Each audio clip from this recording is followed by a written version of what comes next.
children to pay for us in our old age. That was, you know, we were liberated or something, or we had social change or something, but that's where we're at now. And our alternative is to let a bunch of guys from outside the country move in, or not, in which case we gotta all pay for it out of what there is. So I'm pretty sure eventually that goes away. It's rooted in, you know, a vision of America a long time ago that had, you know, in which that was an issue that was really important. And today, homeownership in the United States is about 70% of households are homeowners. And dude, only 90% of people even have a checking account. Can you believe 10% of the population does not have a checking account? So I'm not sure we're going to push that number. At the end of the day, you know, we're not going to push that number very much higher. By the way, it used to be about 60 or 65%. We pushed it to 70 because of subprime lending. That was probably a one-time thing.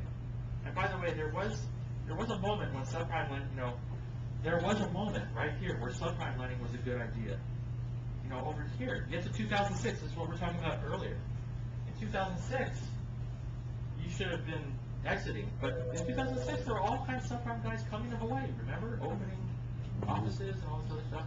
So at the end of the day, I'm pretty sure that goes away. Because what will happen is we go down the list of things. We do pick the low-hanging fruit for deficit reduction, and then eventually we get down to that one. And the choice will be, we can keep dialing up the marginal rate structure, but we know we should actually be pushing it back into, you know, a flatter configuration. And just like 25 years ago, we deducted credit card interest, you know. And the social objective was to get more people to have access to personal credit. And that worked. And now we have too much, right? They sent credit cards to you in the mail. So we ended up having to dial back on that. But I hate to say it, I'm pretty sure that goes away.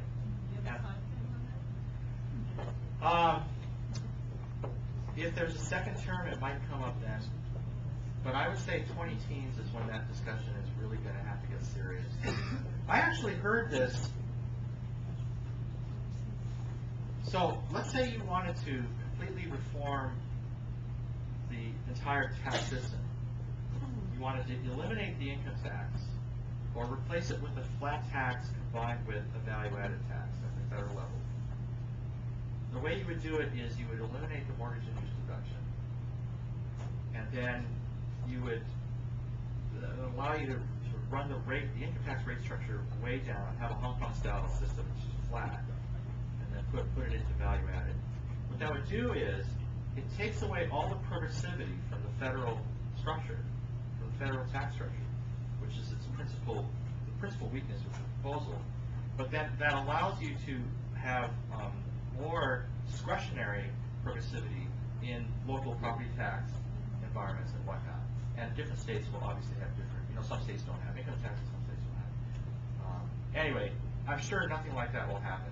But I was literally at a conference a couple years ago, and that, you know, if you take that number away, the mortgage interest deduction, because the argument is what happened?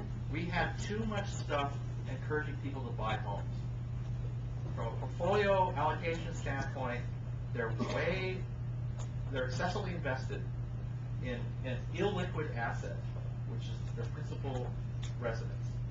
And we added all this other stuff to make the credit more available at pricing that did not reflect the true risk of creating that credit. And so all that stuff blew back on us. And while we're fixing this now, the whole financial regulatory reform agenda, the thing with dialing up the loan standards, the lending, you know, a lot of that's semi-permanent. A lot of it is banks are always going to be harder to get money from for this particular class of credit. Maybe they should have been, but I'm just saying that's, you know, some of that doesn't give way later. You know, we may end up looking at that pot of money in the context of a broader restructuring of the tax system. So things to think about. And thanks for inviting me down. And sorry I can't answer all your questions, but I'll stick around for a while if you want to chat some more. Thank you.